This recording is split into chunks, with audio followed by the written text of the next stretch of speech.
मेरी माँ एक फीनिक्स है, मेरे पिता एक ड्रैगन है, लेकिन मैं बस एक गंजी चिकन हूँ। मैंने इस चीज को कैसे जन्म दिया? मैं सर्वशक्तिमान ड्रैगन एम्परर हूँ। मेरे पास एक चिकन कैसे हो सकती है? उन्होंने मुझे घृणा से स्वर्ग से नीचे फेंक दिया। मैं आसमान से दानव रसातल में गिर गई। वहाँ बहुत अंधेरा था। मैं माँ के लिए चिल्लाई, लेकिन मुझे बस ऊपर उनकी आंखों में नफरत दिखाई दी। मुझे लगा कि मैं वहीं मर जाऊंगी। अगले ही सेकंड मैं एक प्लेट में गिरी और लीजेंडरी दानव लॉर्ड अपनी बर्तन को घूर रहा था। सोच रहा था कि क्या उसे स्कैलियंस डालनी चाहिए। फिर वह मुड़ा और मुझे देखा। दानव लॉर्ड ने मुझे उठाया और अपने चेहरे के सामने रखा। मैं चिकन नहीं हूँ, मैं एक फीनिक्स हूँ। चिकन भी कूंग पाओ चिकन है। मैं डर से कांप रही थी, लेकिन दानव लॉर्ड ने बस आह भरी। ठीक है, मैं तुम्हें बख्श दूंगा, छोटी चीज, मैं तुम्हें पालूंगा, अपना मुंह खोलो। मैं बस उसे चुपचाप घूर रही थी। जब मैं माँ के पेट में थी, मैंने सुना था कि दानव लॉर्ड बुरा और क्रूर है। मुझे लगा कि मैं पक्का मर गई हूँ। दानव लॉर्ड ने मेरे छोटे पंख चुटकी में लिए। सोच रहा था कि मुझे कैसे पालना है और क्या मुझे दूध चाहिए। मैं उसकी छाती को घूर रही थी। मैं एक स्मार्ट बच्ची हूँ, मैं खुद खा सकती हूँ। मैंने अपना चेहरा उसकी बाहों में दबा दिया। जो तुम क्या कर रही हो? मैं एक लड़का हूँ। उसने मुझे एक तरफ फेंक दिया और अपने गार्ड से मुझे खाना लेने के लिए कहा। दानव रसातल में मुझे एक जादुई आईना मिला जो दिखाता था कि स्वर्ग में मेरे माता पिता क्या कर रहे हैं। माँ मोर कुल की नवजात राजकुमारी को पकड़े हुए थी। याओ याओ याओ याओ, कितनी खूबसूरत। केवल इस तरह की शानदार याओ याओ ही मेरी बेटी बनने की हकदार है। लिंग युन जैसी नहीं, इतनी बदसूरत और मूर्ख। मेरे गार्ड्स ने अभी बताया कि वह बदसूरत लड़की दानव लोक में गिर गई। उम्मीद है कि दानव उसे मार देंगे। इतनी बदसूरत वह मेरी बेटी कैसे हो सकती है? मेरी आंखें आंसुओं से भर गईं। जब मैं माँ के पेट में थी, मैंने अपनी दिव्य इंद्रियों से देखा कि पिताजी ने मेरे लिए खिलौनों का एक पूरा कमरा इकट्ठा किया। उन्होंने मुझे दुनिया के सबसे अच्छे खिलौने देने का वादा किया।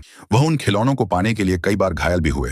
माँ ने भी मेरे लिए इतने सारे कपड़े हाथ से सिले। कभी कभी उसके हाथ कटों से ढके होते थे। मुझे उनके लिए बुरा लगा। मैं नहीं चाहती थी कि वे परेशान हों या घायल हों, इसलिए मैं जल्दी पैदा हो गई। लेकिन मेरे पूरी तरह से विकसित होने से पहले उन्होंने मुझे छोड़ दिया। माँ ने वे सभी कपड़े जो उसने मेरे लिए बनाए थे मोर राजकुमारी को दे दिए। पिताजी ने भी खजाने का पूरा कमरा उसे खिलौनों के रूप में दे दिया। उन्होंने यह भी प्रतिज्ञा की कि वह उसे सबसे महान फीनिक्स बनाएंगे, हालांकि उसमें केवल 1/3 फीनिक्स ब्लड है। दानव लॉर्ड ने मेरा सिर थपथपाया। भले ही याओ याओ आसमान तक पहुंच जाए, वह बस एक मोर है। हमारी लिंग युन से तुलना नहीं कर सकती। एक दानव सैनिक ने मुझे पॉइंट करते हुए दानव लॉर्ड से कहा, क्या आप वाकई इस चिकन को स्टू नहीं करना चाहते? मैं आपके लिए पंख तोड़ दूंगा, इसे टुकड़ों में काट दूंगा। मैं चिकन नहीं हूँ, मैं एक फीनिक्स हूँ। दानव लॉर्ड की नजर मुझ पर पड़ी। मैं कांप गई। मेरा स्वाद अच्छा नहीं है। दानव लॉर्ड ने सैनिक से कहा, हूँ, तुम डिसमिस हो।